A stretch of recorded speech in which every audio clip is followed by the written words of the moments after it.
Welcome to the Q1 Buck Poll. I'm Tim Hart. He's Mike Big Buck Hoffner. Youth hunting weekend. We look forward to seeing all the bucks and does coming into the Q1 Buck Poll.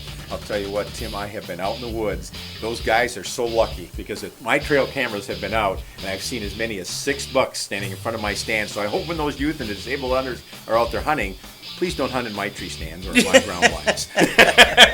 We'll talk more about that later on, I guarantee you. Well, this week on our program, we've got the DNR's Brent Rudolph. He's going to talk about antler point restrictions. We're going to be at Woods and Water News' outdoor weekend. That happened early in September, and that was up in Imlay City. And we get a chance to talk to Tom Campbell, Tricia Otten from Pretty Hunter, and also Ken Bittner from Camo Buck. Yeah, I'll tell you what, that's a great series. You know, I like the segment on the women hunters. They're a growing population. Last year, I took my daughter-in-law for the first time ever hunting, and she loved it. Well, this is about pretty clothes for them to wear when they're not in the woods.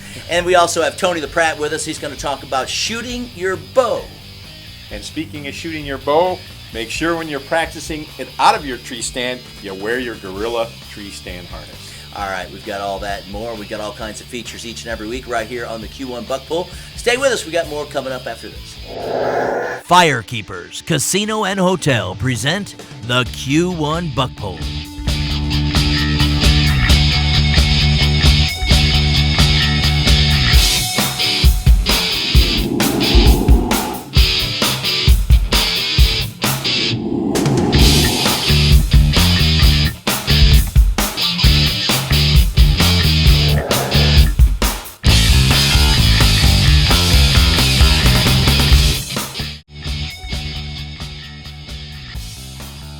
Back here on the Q1 Buck Poll. You know, each and every week we talk to somebody from the DNR. It could be conservation officers, it could be wildlife biologists. Well, this week we're going to talk to Brent Rudolph, and he's going to talk about antler point restrictions. And you know, Mike, there's been a lot of conversation about EHD. What are we going to do with the deer herd? How are we going to let them grow? And you know, the DNR has been doing a lot of studies, and one of the things that I think that is very important is they're going to try to manage the herd so we have a better deer herd here in the state of Michigan. Well, I happen to support the concept because I think it's all part of letting those little ones grow. Let those little ones grow into bigger deer, and I think that's the reason for the antler point restriction rule is so that those deer can grow a little bit bigger, and that's what we want in the state of Michigan. Here's my interview with Brent Rudolph. We're now here with Brent Rudolph, who heads up the DNR's Deer and Elk program for the Wildlife Division. Welcome to the Buck Poll, Brent. Thanks for having me. You know, a lot of people are out there and they're talking about the antler restrictions. Why are some hunters pushing for the antler restriction? Well, you know, we've seen in Michigan and elsewhere, there's a growing interest of the hunting public to see more bucks, bigger or older bucks out there. Mm-hmm. You know, it's exciting to see them in the field. Obviously, a lot of hunters want one of them to hang on their wall, but even knowing they're out there for some people is enough. And in a state like Michigan, though, we have so many hunters, there's a lot of hunting pressure on bucks out there. So many people are starting to do some voluntary practices. Mm-hmm. You know, they're working with their neighbors and passing younger deer and seeing some success. A lot of QDMA out there, the association where people are, again, kind of banding together their plots of land. Right. The Quality Deer Management Association is a group in particular that many of these folks are involved with, but a lot of folks are doing it in their on their own initiatives as well. But Michigan does have a process where groups can come forward and propose a mandatory restriction. We look at a minimum number of antler points a deer has to have, so you protect some of those younger bucks. And it goes through an evaluation process to see if a majority, at least 2/3 of people support a proposal like that, then they can see it enacted as a regulation. So a local group or organization can, put together, a thought process, kind of a proposal, and then bring it to the DNR, and then you guys will do like a study or an analysis, and then see what everybody else thinks in that area? That's right. And the process actually came about in the late 90s, and that was the point at which we have our Natural Resources Commission that actually sets our hunting regulations. They have monthly meetings. They have hunters come and say, you know, there's a lot of interest in our DMU, our county, in seeing the rule put in place, and people are really interested in this. Please adopt a regulation like this. Well, the commissioners didn't have a good sense of knowing whether someone just coming to a meeting to them really had a good feel for what the public overall thought or not. So this process came around to say, the Wildlife Division, we have a survey staff that does this kind of work on a regular basis, so we randomly select hunters from an area. It's not then subject to just who you get your buddies to come to a meeting and shout and say this is a great idea. And we randomly select a sample of hunters and see if 2/3 of folks are supportive of a restriction that's been proposed. Then we recommend to the commission to enact it.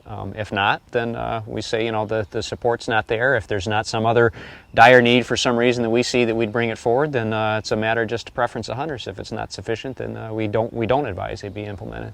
So there's a lot of hunters out there, I'm sure, that are asking, well, why don't we just do this for the whole state? Why don't we just have a antler point restriction that covers everything statewide? Right. So, I get regularly contacted by folks from one day to the next. You'll have some people saying, this is something we need for the future of our hunting. We need more deer and older bucks. It gets exciting. It gets kids interested. It keeps hunters engaged. Right. And at the same time, I'll have folks saying, why are we doing any of this? You're going way too far with these restrictions. So there's no doubt there's a wide difference of opinion on it. But what the process does, it says we're gonna require that there's a standard that at least 50% of yearling bucks will be protected by this regulation. In the Upper Peninsula, that generally requires 2 points, 2 antler points on one side. Mm-hmm. In northern lower, 3 on one side, and in southern Michigan, 4 on one side. The idea being that if you have a fork rule in southern Michigan, it's going to protect a few deer, but not very many, and why bother requiring people to look closer if you're not really going to see much of an effect? So there's a couple of those criteria in place, and otherwise groups, if they have a good membership in a local area and come forward and give a proposal, then it can enter into this process for consideration. All right, so let's talk about the hunters out there that say, well, wait a second, I am totally opposed to the antler point restriction. You're taking away my right to go out there and hunt. What kind of suggestions do you have for people like that oppose the antler point restrictions? Well, there's a couple things. First of all, obviously, again, we respect the idea that there's different views on hunting, and that's why we try and get kind of a sense of what hunters overall think. There's no doubt that even 1/3 of hunters, if 2/3 support it, right, then there's still 1/3 of the hunters left out, which can be a lot of people. Obviously, we try and make the point as well. Folks have a concept that I have a right to take any deer I want. I don't want to have restrictions, saying what I can and can't do. Well, there are a lot of hunting restrictions on what you can and can't do. We have seasons. You have to have a license. We have restrictions on number of antlerless deer in different areas. So, yes, it's an additional rule that folks are not familiar with in many instances. But hunting is a sport that has a lot of responsibilities on the hunters to know the regulations, and in all instances to be aware of your target and what's beyond. Mm-hmm. It takes a closer look to count points, but it's not outside the realm of some of the basics of hunting too. Well, now the NRC recently approved the proposal for the Northwest Lower Peninsula.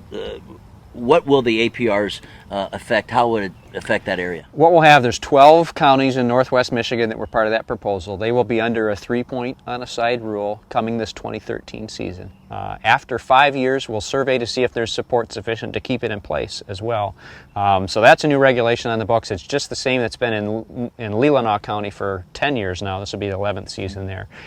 All hunters have to abide by that minimum except for folks with a mentored license. Those are kind of unique tags in and of themselves. They're good for any deer, but otherwise all hunters in all seasons will have that restriction in place. So are you seeing positive effects from some of the antler point restrictions that are in place? We've had a couple different units around the state that have been in these restrictions for various points in time. In the Leelanau County case, I think one of the reasons why there was interest in adding additional counties up there is that folks were generally very happy with their experience there. The initial survey just barely met the margin for implementation. The follow-up 5 years later saw growing support, so people were very pleased there. In other places, it may not match up with the expectations, and that's why we follow up a number of years later to see whether hunters still feel that it's providing what they expected. If you have questions or would like more information, you can go to the DNR's website. Mike, they have a very good website. We've got all the segments that we do with the DNR, so if you miss those, you can watch them on q1buckpole.com, or you can go to their website. Yeah, go to the website. You can look at their their hunting information online. So whether you want to read it or whether you want to watch a video segment, we've got it all for you. When we come back, we got new products. Some people I had a chance to interview at the Woods and Water Outdoor Weekend up in Imlay City. So stay with us. You're watching the Q1 Buckpole.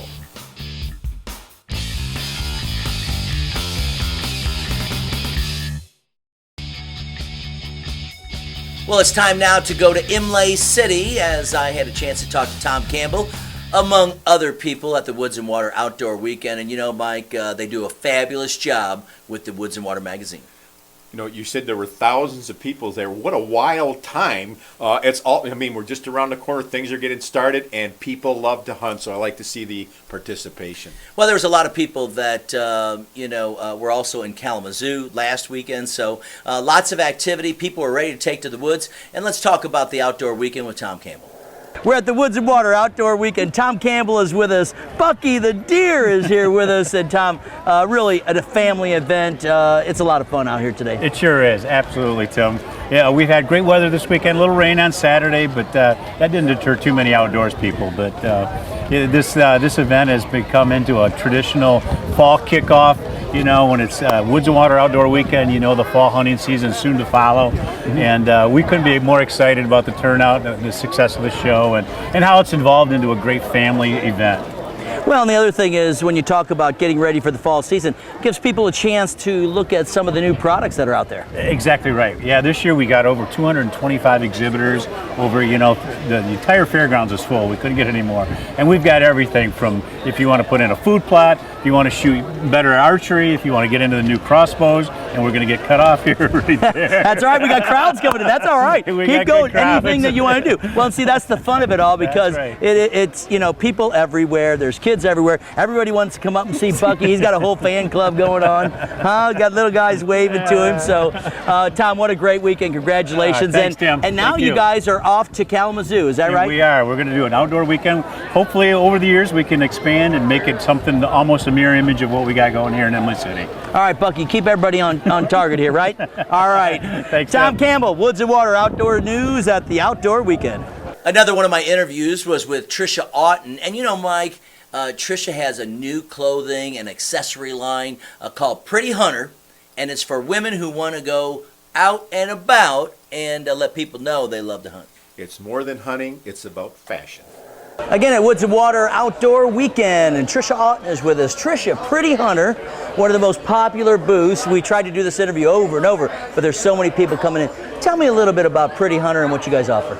Well, Pretty Hunter started just 6 months ago, but aimed at, not limited to, women that get outdoors, period. We offer amazing American-made apparel and accessories for women of the outdoors. And now we're not talking about camo. We're talking about maybe you want to go on the night on the town, or you want to go out and about, and you got your Pretty Hunter wear, really. We got everyday, not runway apparel. And it's fun, it's sassy. And talking about accessories, what do you have accessorized? We have amazing bodacious bullet buckles, as well as handmade cuffs that have fun sayings on them. And we try to reclaim as much as we can. So our cuffs are made of belt buckle and ends, and fun. Just try to be friendly to the earth.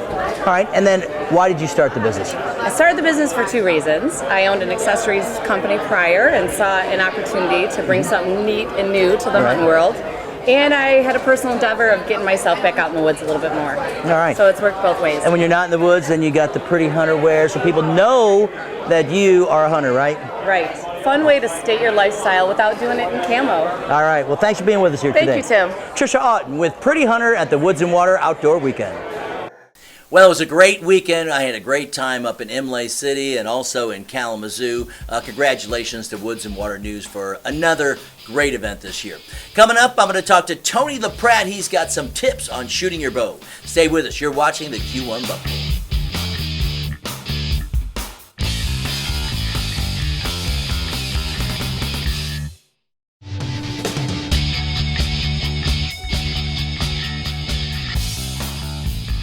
Well, you're ready to take to the woods with your bow. Tony LaPratt is with us, and he's got some tips. And Mike, of course, you're ready to go up in the tree stand, but you're making sure you're safe too, aren't you? Yeah, I'll tell you what, from the episode you and I had 3 years ago with Tim falling out of the tree almost and me saving his life. I didn't fall out of the tree. But if I just had to have him come up and get me. I did, but if it wasn't for your Gorilla tree stand harness, you'd have been down on the ground, and I got a feeling I would have had a bad day and you would have had a worse day. Yeah, I would have, as you're exactly right. Well, Tony LaPratt's got some tips on how you practice shooting your bow, and it's really all about wearing everything you've got and practicing like that. Now what I'd like to talk about is how to do real world shooting. Hunting practice that really matters. Now guys, most people sit in their yard in their short sleeve shirt and practice on a flat ground where they can space their feet right and everything's beautiful. but then you climb into a tree stand and everything's different. I practice shooting sitting down because I don't stand when I shoot. I'm going to practice with my face mask on, because when you put a face mask, it totally changes how your anchor point feels and everything. I want my hunting gear on so I know how, if I'm going to hit anything, I need to know all this. So guys, when it's hunting season, or we're practicing for hunting season, I like to go out and practice what I call real world hunting situation practice. And this is with everything. So we're going to grab my arrows, my little brush, and my bow, and all my quiver's on. I shoot with my quiver on when I'm hunting. So everything is set now just like I need it to be. So now I'm going to get up in my stand, which is 20 feet high, just like I like to hunt. I'm going to be shooting at a target that's 30 yards out, and I'm actually shooting through a small opening in the trees that I trimmed out. So it's just like when I'm hunting. I don't have a whole big backyard, nothing in my way. I'm looking through holes to shoot. That's how I'm going to practice. Now I'm up here in my stand. I have my face mask on. I have my hunting gear. Guys, it's hot today, but I want to teach you how to properly practice. So when your moment of opportunity comes in, you're going to connect on him. And you got to remember, these big bucks, they're a different animal. And I'll tell you another little clue. You should go out to your maximum distance, say like mine's 30, and put a marker at 30 yards. So when a deer comes in, you know he's within your kill zone, because these bucks are big, they got huge racks, and they always look closer than what they really are. All right, now let's get ready for a shot. So up here, folks, I have trimmed, so I have a hole at 30 yards. So out at 30 yards, I have a shot. Over at 20, I have another little white flag put on the ground, so I know where my 20-yard marker is. I have a hole trimmed for that, so I can move my target around. And then right where the camera guy, Tim's setting, that's a 10-yard shot, and I have a hole right down here, so I can shoot at 10, 20, and 30. And if you're up in my stand, all you see is little holes in the brush, and when the buck walks into it, that's my shot. So now we're going to take a 30-yard shot with the face mask and total gear. Okay? Okay, now look at the situation we have. We're in the stand, and it's just like in hunting. Now look at my 10-yard shot to the red flag. Look at the little hole I'm shooting through. That's what you'd be at in the woods. Okay, now where the red flag was our 10-yard hole, now we're scanning over to our 20-yard white flag to show you where my hole is. And see, it's in an opposite tree, elm around it with a conifer, and we got a nice hole to get our 20-yard shot, just like it is in the woods. Then we can scan over to the deer target that's at 30 yards, and you can see now we even use a different hole to shoot at the 30-yard target.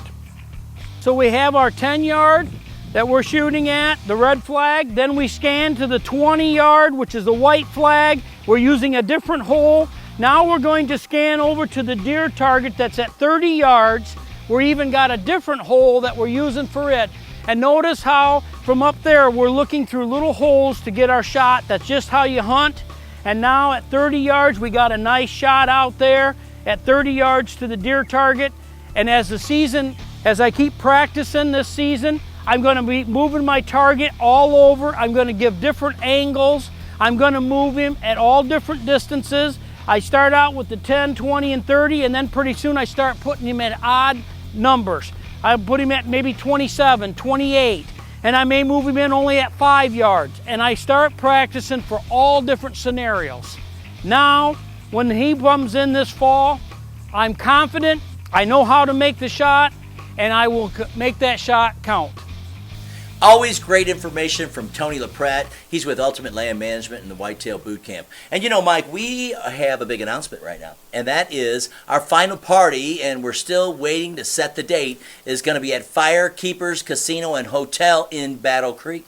I can't wait. It's going to be an action-packed thriller like always. Oh yeah, we're giving away muzzle loaders from CVA like this. We've got all kinds of other prizes, dart and crossbows, and the main prize is an ATV from Custom Connection Motorsports. It's a Yamaha Grizzly 350, all camo. It's a 4x4, and I'm telling you, Mike, all you have to do is register your buck or doe for a chance to win. And I'll tell you what, the guys that give away the ATV, I think they love doing that more than just giving it away, man. They have a great time. They're ecstatic because, hey, it's in Battle Creek. So anyways, that's our big announcement. Stay with us next week as we have all kinds of information coming to you from the DNR. Plus, we're going to start showing some bucks here on the Q1 Buck Poll. For Mike Big Buck Hoffner, I'm Tim Hart. Whenever you're out in the woods, stay safe. Once again, brilliance! Brilliance! Genius. That glow, that's not coming from that light above me. That's my head. Can I say something to you? It's so glowing. brilliant, his hair is standing up. Crunch, crunch, crunch. Gray hair.